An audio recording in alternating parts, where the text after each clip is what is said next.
Okay, this is the fifth video for IB quantum mechanics, and we're going to be looking at some consequences of the de Broglie hypothesis. Remember, de Broglie said that particles are waves, and that the wavelength is given by h, the Planck's constant, divided by p, the momentum of the particle. And we saw that the Davis and Germer experiment can produce interference patterns using electrons and also with neutrons. Now we need to look at some consequences of that. The first consequence is the most famous bit of quantum mechanics. It is called the Heisenberg uncertainty principle. And what the uncertainty principle says is that there is a limit to how precisely you can measure the position and momentum of a particle. Delta x is the uncertainty in the position. Delta p is the uncertainty in momentum. The product of those must be larger than the quantity h over 4 pi. It's entirely possible that your uncertainties can be very, very large in both of them, but you cannot have a very small uncertainty in x and a very small uncertainty in p at the same time. The way to think about this is the way that we measure the position of things is typically by shining light on them, photons. And in order to get a more precise measurement of position, we use shorter wavelength of light. But that means that when the photon hits the electron, it will start the electron moving, which means by measuring its position, you change its momentum. And the more precisely you measure its position, the shorter the wavelength of light you use. Well, that's a higher frequency, more energy in that photon, and that means the more you're going to change the momentum of the electron. And it turns out that it doesn't matter how you measure, this is always true. That you can't know both the position and the momentum to arbitrary precision. As an example of this, let's say that you trap an electron in a box that is 3 nanometers wide. That means that our delta x is 1.5 nanometers, because you've got your box, that's 3 nanometers. And so you can say that the position of the electron is here, plus or minus 1.5 nanometers. We want to find the uncertainty in its speed, which means first we need to find the uncertainty in the momentum. Delta V equals delta P divided by the mass of the electron. And delta P is given by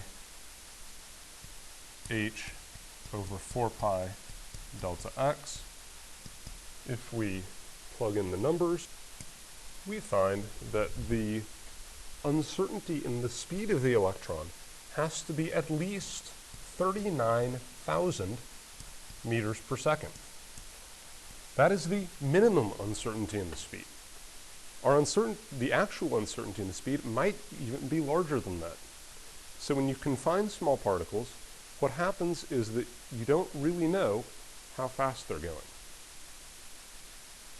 And this is a consequence of particles being waves. And I'll explain exactly how that is in the next slide. But first, you also need to know that the uncertainty principle also applies to energy and time. And this is much more important if you do particle physics. But basically, if you have an electron transition between two energy levels, the uncertainty in the energy associated with that photon is related to how long the transition takes. The longer the transition takes, the better you can know the energy.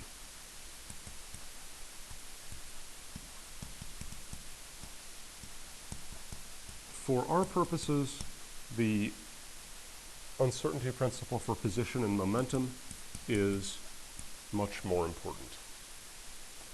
And now let's look at why that's related to waves. Time to make a new slide. The reason the uncertainty principle comes from waves is, let's imagine that you have a wave where you know the momentum really well.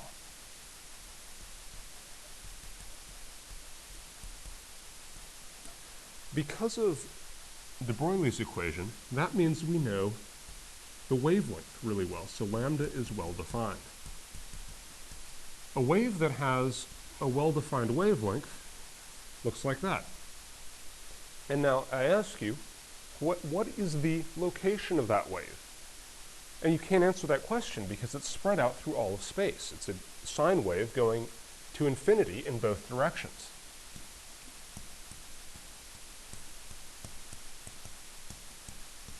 So if you define momentum really well, then you can't know position.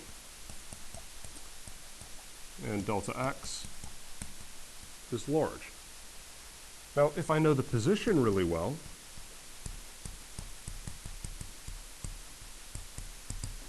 the wave function that'd be connected with that is something like that. It's a highly localized wave, has a very small delta x, but I could ask you, well, what's the wavelength of that? And you can't really answer that because that's not a sinusoid. The wavelength is not well defined.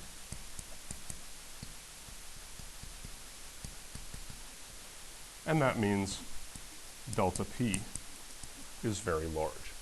So you need to know Heisenberg's uncertainty principle, the equation, what everything stands for, and you should be able to explain why it is that it's a consequence of particles being waves.